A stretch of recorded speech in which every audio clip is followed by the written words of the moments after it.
మల్లేశ్వర్ గారు నమస్తే. ఏంటి జరుగుతున్నటువంటి పరిణామాలన్నీ చూస్తున్నారు. మనం ఎప్పటికప్పుడు తెలంగాణ రాష్ట్రంలో జరుగుతున్నటువంటి రాజకీయాల మీద డిస్కస్ చేస్తూనే ఉన్నాం.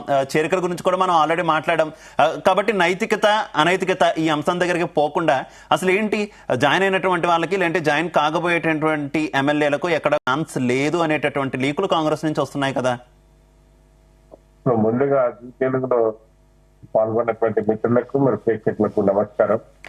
వాస్తవంగా ఈ చర్చ ఎందుకు వస్తున్నదో ఏంటో ఇప్పటి వరకు అర్థం కాని పరిస్థితి. అయితే ఈ ఫిరాయింపులు ఏదో కాంగ్రెస్ ప్రోత్సహించినట్టు మనం చెప్పుకుంటున్నాం కానీ ఇది ఫిరాయింపులకు మరి తెలంగాణ ఏర్పాటు తర్వాత 2014లో మరి ఆపరేషన్ ఆకర్ష్ పేరు మీదనో లేకపోతే ఇంకా దేని పేరు మీదనో మొత్తానికి అప్పుడు ఉన్నటువంటి టీడీపీని కావచ్చు, ఇక్కడ ఉన్నటువంటి చిన్న చిన్న పార్టీలను వైఎస్ఆర్సీ నుంచి పార్టీలను ఫిరాయింపు చేసి చట్టం చేసినటువంటి పరిస్థితి బీఆర్ఎస్. ఈ రోజు మరి 88 సీట్లు కేసీఆర్ గారిని నమ్మి 88 సీట్లు ఇచ్చిన తర్వాత మరి కాంగ్రెస్ ను విలీనం చేసుకున్నటువంటి పరిస్థితి మనం చూస్తున్నాం. అయితే ఇక్కడ ఒక ప్రతీకారనే కాదు కానీ ఇక్కడ జరుగుతున్నటువంటి పరిణామాలు ఇప్పుడు మన ఎమ్మెల్యే గారు చెప్పిన విషయాన్ని నేను ప్రస్తావించదలుచుకున్నాను. ఎందుకంటే కేసీఆర్ గారు బాగా చేసిండు, బాగా ఉన్నదని ప్రపంచ దేశాల్లో అర్పించింది. మరి కేసీఆర్ గారు ఇప్పుడు చేయలేదు అనే దానికంటే ఎక్కువ కేసీఆర్ గారు బాగా చూసుకోలేదు అనే దానినే అసలు మాకు అపాయింట్మెంట్ ఇవ్వలేదని ఎమ్మెల్యేలు బయటకు వచ్చి రోడ్ మీదకి వచ్చి చెప్పినటువంటి సందర్భం చూసినాం.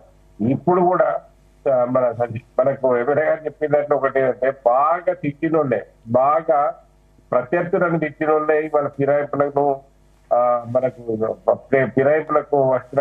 చేస్తున్నటువంటి పరిస్థితి చూస్తా ఉన్నాం. ఇప్పుడు కూడా రేపు ఇప్పుడు సారు మెడవలు అని సంబోధించారు కానీ అక్కడ నేను అంటే వాళ్ళు ఏ పరిస్థితిలో పోతా ఉన్నారు, ఎందుకు పోతా ఉన్నారు అనేది కూడా మనం చూడాలి. ఇప్పుడు కడియం సీఆర్ గారికి నేను వరంగల్ జిల్లా వాసిగా చెప్తా ఉన్నా. కడియం సీఆర్ గారికి వాళ్ళ కూతురికి ఎంపీ టికెట్ అనౌన్స్ చేసిన తర్వాత 7 కాన్స్టిట్యున్సీలో ఎస్సీ కాన్స్టిట్యున్సీలో ఉంటే ఒక శ్రీహరి గారు ఒక ఎమ్మెల్యేగా ఉన్నాడు, మిగతా 6 ఇన్ఛార్జీలే ఉన్నారు.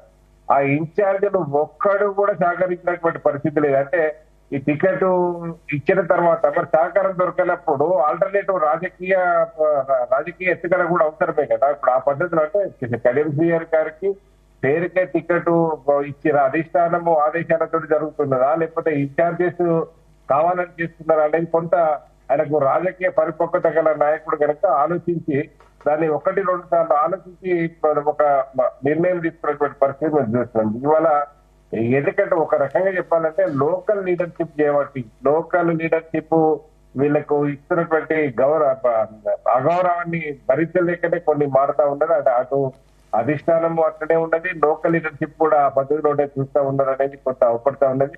ఇందులో మొదటి నుంచి కూడా మనకు బంగారు తెలంగాణ బ్యాచ్, ఉద్యమకారుల బ్యాచ్ అని 1-2 డివైడ్ చేసి అక్కడ ఒక గ్రూప్ తగాదాలు పెట్టించింది కూడా నీకు ఒక రకంగా చెప్పాలంటే అధిష్టానమే అనేది మనకు క్లియర్ గా అవపడుతుంది. ఇప్పుడు ఇవాళ ఫిరాయింపులు బీఫామ్ మీద గెలిచిన వాళ్ళకే మేము అవకాశాలు ఇస్తాము అనేది, మంత్రి పదవులు ఇస్తాము అనే దాని మీద రేవంత్ రెడ్డి గారు మాట్లాడిందంటే దాని ఒక మైండ్ గేమ్. ఇప్పుడు ఎందుకంటే మంత్రి పదవులను చూసి మీరు రావాల్సినటువంటి అవసరం లేదు, మీరు మా కాంగ్రెస్ మీద నమ్మకం ఉంటే కాంగ్రెస్ లో పనిచేయాలనుకుంటే రండి అనే దానికి ఒక ఇండైరెక్ట్ మెసేజ్. అయితే మల్లేశ్వర్ గారు ఇదే కాంగ్రెస్ అప్పుడు గతంలో కూడా కొంత లీకులు ఇచ్చింది కదా. అంటే ఇంకా దాదాపుగా 6 సబ్జెక్టు కరెక్షన్ 6 మంత్రి పదవులకి అవకాశం ఉన్నట్టుంది. దాదాపుగా 4 మాత్రం ఫిరాయింపుదారులకు మాత్రం ఇచ్చే అవకాశం ఉందనేటటువంటి ఆశ ఎక్కువ కల్పించారు. ఆ నేపథ్యంలోనే సీనియర్లు కూడా వచ్చి జాయిన్ అయ్యారనేటటువంటి వార్తలు విశ్లేషణలు ఉన్నాయి కదా. అయితే గతంలో వాస్తవంగా ఇప్పుడు 1-2 ఇస్తాము అనే దాని మీద కొంత ఆలోచన చేసారు. ఇప్పుడు కూడా ఇవ్వరు అని మనం అనుకోవడానికి వీల్లేదు. అక్కడ ఉన్నటువంటి పరిస్థితులు, అక్కడ ఉన్నటువంటి సామాజిక సమీకరణ ఇవన్నీ దృష్టిలో పెట్టుకొని అకామిడేట్ అవుతారు. కాకపోతే ఏంటంటే ఇప్పుడు వచ్చినటువంటి ఎంటారు పక్క పెడితే మిగతా వచ్చే వాళ్ళందరూ కూడా రావాలంటే ఈ మంత్రి పదవుల కొరకే ఆశ పెట్టుకుని మంత్రి పదవులు మొత్తము ఫిరాయింపుదారులకే నీకు ఇస్తే రేపు కాంగ్రెస్ పార్టీ నమ్ముకొని పనిచేసిన వాళ్ళు మునిగే అవకాశం ఉంటది కదా. కాబట్టి అది దృష్టిలో పెట్టుకొని పార్టీని బలోపేతం చేసుకోవడానికి పార్టీ విశ్వాసాన్ని వమ్ము చేయకుండా ఒక మంచి స్టేట్మెంట్ ఇచ్చింది. దాంట్లో మనకు తప్పపడాల్సినటువంటి అవసరం లేదు. రేపు ఎవరు వచ్చినా కూడా ఈ మంత్రి పదవి లేదనుకునే రావాలి, అభివృద్ధిని ఆకాంక్షించి రావాలి, తెలంగాణ పునర్నిర్మాణంలోని భాగస్వామ్యం కావాలని ఆలోచించే రావాలని దాని మీద ఒక మంచి మెసేజ్ ఇవ్వడం జరిగింది. అది డెఫినెట్ గా అది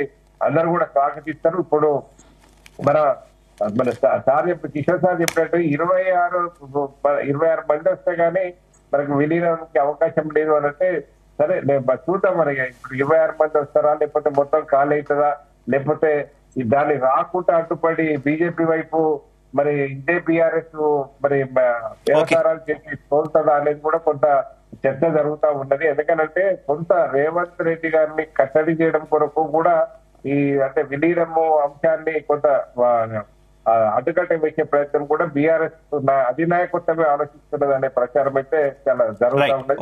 ఓకే మల్లేశ్వర్ గారు.